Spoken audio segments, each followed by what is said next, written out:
Hello learners, this is Shawn from the kindergarten education team with you again.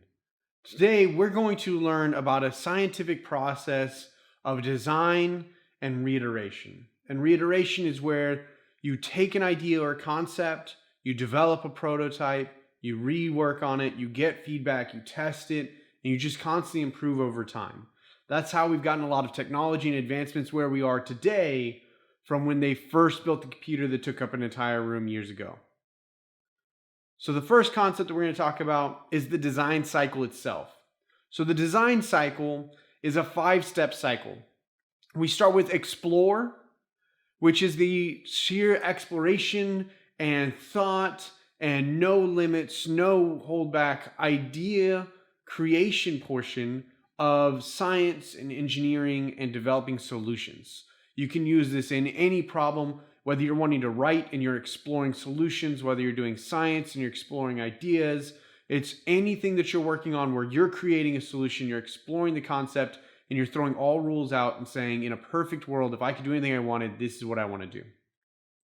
You then create prototypes, you sketch them out, you create them physically, so that way you can see your ideas come to life. This is when you start to have to take your rules and your restrictions, what resources you have available, and you start to make those meet your dreams and desires as opposed to making your dreams and desires meet your resources.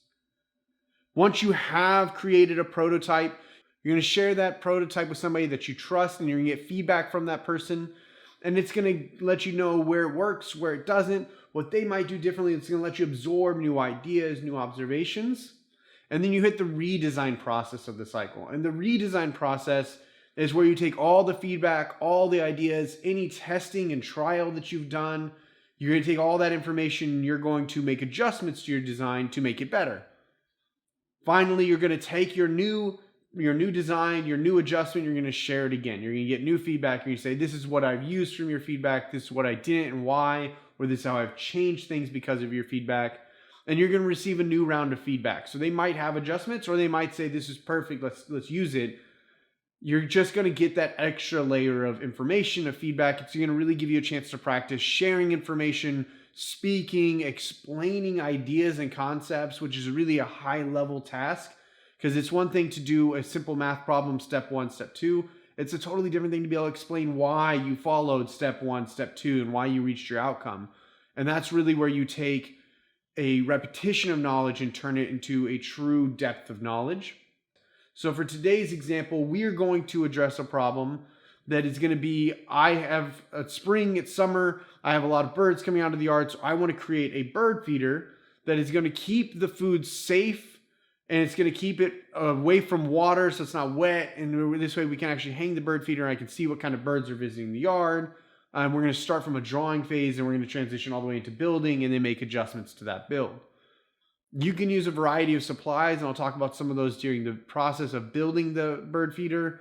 But you also can take this same concept and apply it to anything. So if you already have a lot of bird feeders, you might make a decision that you want to make a homemade gardening pot. So something that you can plant into. It's really anything you want to use for it. In today's example, we're going to do a bird feeder, but the main focus is using the design cycle. The design cycle, again, can be used from anything from language arts to science activities. So for my experience, what I'm going to do is I'm going to draw an idea of what I want my bird feeder to look like first. Then I'm going to gather supplies and see what I have available and how I can make those supplies work within the scope of my bird feeder. So I'm going to first take some blank paper and I'm going to go ahead and draw up a sketch of what I would want the bird feeder to look like and how I want that bird feeder to come out. And then I'm going to build a sample. All right, so I've made my first design, and really what I'm looking at is I want to build a bird feeder that is tall, has openings on all 4 sides so I can hold the seed underneath, and something to tie and hold it down. There's the chances that I might want to make adjustments to this, or as I build it, depending on what resources I have available, might not work size-wise, or might be difficult to cut, so I need to think of a different option. But for my first design, I really want to focus on having a tall bird feeder with openings on all 4 sides that's going to be able to support at least the smaller, lighter birds that fly through as they sit on the edges to pick out seeds. So what I'm going to find that's available There's going to be household supplies that can make something similar to that. So what I found was I have an empty milk container, which is just cardboard. It'll be fairly light, so it's not going to add a lot of weight pulling down on whatever's holding it up. So I now have my bird feeder's prototype built. Got openings on all 4 sides for birds to get in and out of, and I have a nice long string, so that way when I hang it from the tree, it's not going to be so close to the branches that a squirrel might grab it and pull it up. And it's going to be nice and low dangling, so that way the birds have space to land on a branch, evaluate the area before they fly in to eat. Because they like to scout and make sure everything's safe before they go in to eat. So I've got this built. At this point, this is, I've now created, this is where I would share. I would share this with my family and I would get feedback. And kind of what I'm hearing is that I want to make sure that I make my bird seed as waterproof as possible. We don't want to have a lot of water weighing down the bird feeder. We also don't want to have a lot of water in the bird seed because not all birds will end up eating it. Some will want it to be dried out. Different birds are different levels of pickiness on what they're actually going to eat. So the next step I would want to do is I would want to redesign. So hearing that people are saying that there's a concern about making sure that it is as safe from water as possible, I have a couple different options. I could either put like a paper plate or something across the top to act as a barrier, or a plastic disposable plate, and that way it's something that will wash, the water will fall over it. I could also just build something to cover over these doors. So unless the rain is really hard and it's blowing kind of more sideways, anything slow and dropping down, especially because it's going to be underneath a tree, really it's going to be prevented from slipping in. So I think the best option for me is going to be to go that route. I'm going to look at attaching something to the tops of these doors in order to just add a little bit of just kind of a roof style. So, you know, the water rolls off a roof and falls down. That's something I'm going to look for the door. So that's me. Our next step is the redesign piece. So now that I've done my redesign, the next step of the cycle is to share again. I would get any additional feedback. There might be discussion about what can I do to protect it from squirrels. Might be discussion of whether or not these doors are going to be too low and I need to move them higher, or put something farther up to protect it from rain. Or do I think it's going to have trouble staying in the tree? And then you're also going to have your own observation periods. So we have explore, create, share, redesign, and share again. But then you're also going to want to use your item or use whatever you've created using that design cycle. And then you want to constantly explore and evaluate. Was it effective?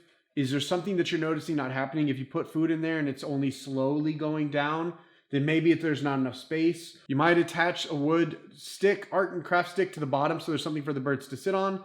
This way they can get to the food easily and they don't have to sit on the lip of the cardboard. So there's a variety of different things that we can test. But the important thing is that you're constantly reevaluating and redesigning.